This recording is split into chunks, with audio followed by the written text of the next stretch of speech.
This year's Arch Award winners, they're truly diverse, but if there's one thing I think that links all of them together, it's passion. You see it in the work that they do, in the commitments that they have to their communities, and that to me is truly inspiring.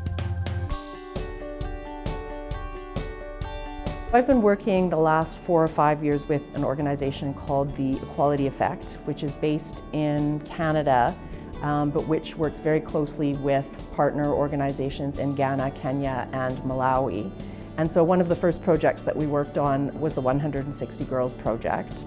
We were approached by a woman named Mercy Chitty, who runs a shelter in Meru, Kenya. And at the time there were 160 girls who were staying in the shelter.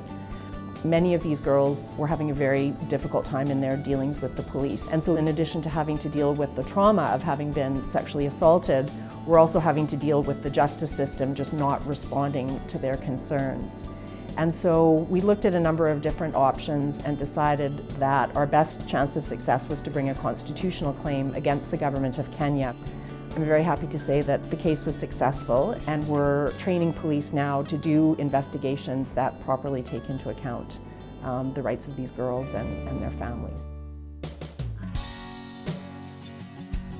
Calgary Counseling Centre is the largest provider of community-based mental health services in our community.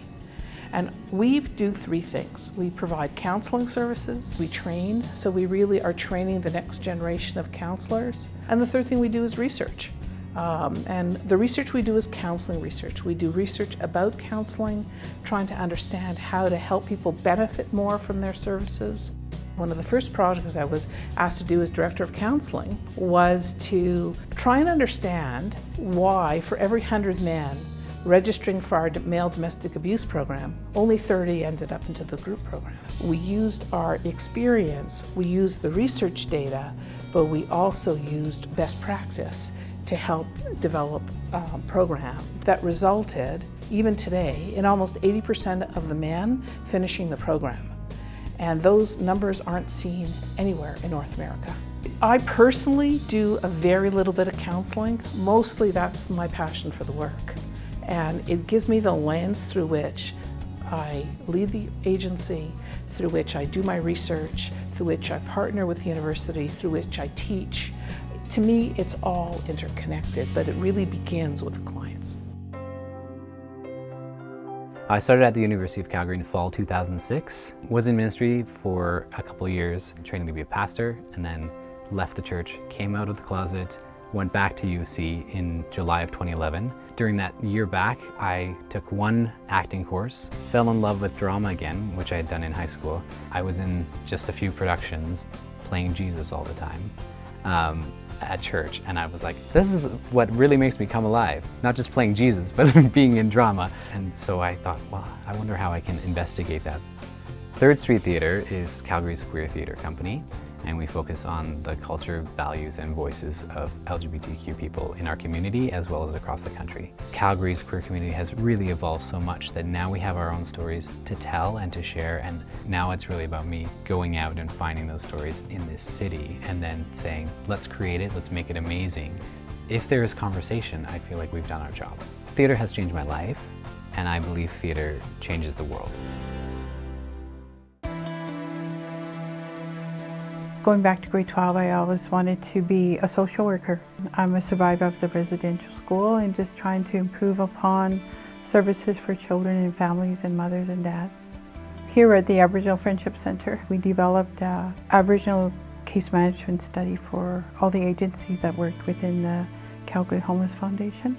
What was really relevant is from the beginning of contact, it was always a government intent to assimilate Aboriginal people. But there's a resiliency, there's a lot of elders that have continued and will continue to provide that culture structure that's so important, that gives us spirituality.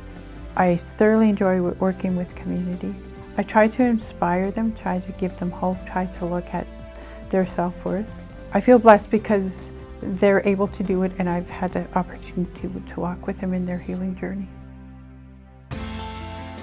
In my final year of medical studies at the University of Calgary here, I actually went to South Africa on an elective to look at tuberculosis, and that was fascinating. It was just about the time they were releasing Mandela, so people were happy to talk, and there was a very euphoric kind of mood in the country, but at the same time I could see the poverty and the problems and the illness and the huge role that tuberculosis played there. Most recently, I've been working on a ship in the Mediterranean, working with migrants and refugees. 6,985 people came across the decks of the Phoenix. No births, no deaths on board, and so that's a success. And, we managed to, show people some dignity and some caring. It's once again reminded me just how privileged we are here and how fortunate we are, and how good it is to share some of that. At this point, I honestly don't know exactly where I'll be in, say, 5 years. I'm always surprised at where I end up. Talking with other MSFers in Amsterdam recently, one of the long-timers said to me, I used to count the days till the mission would end, and now I count the days till the next one starts. I think in medicine there's a transition to just feeling a very natural flow, and going with the needs that are out there. Having said that, I consider myself in semi-retirement. I do enjoy relaxing also, and spending time with family and friends.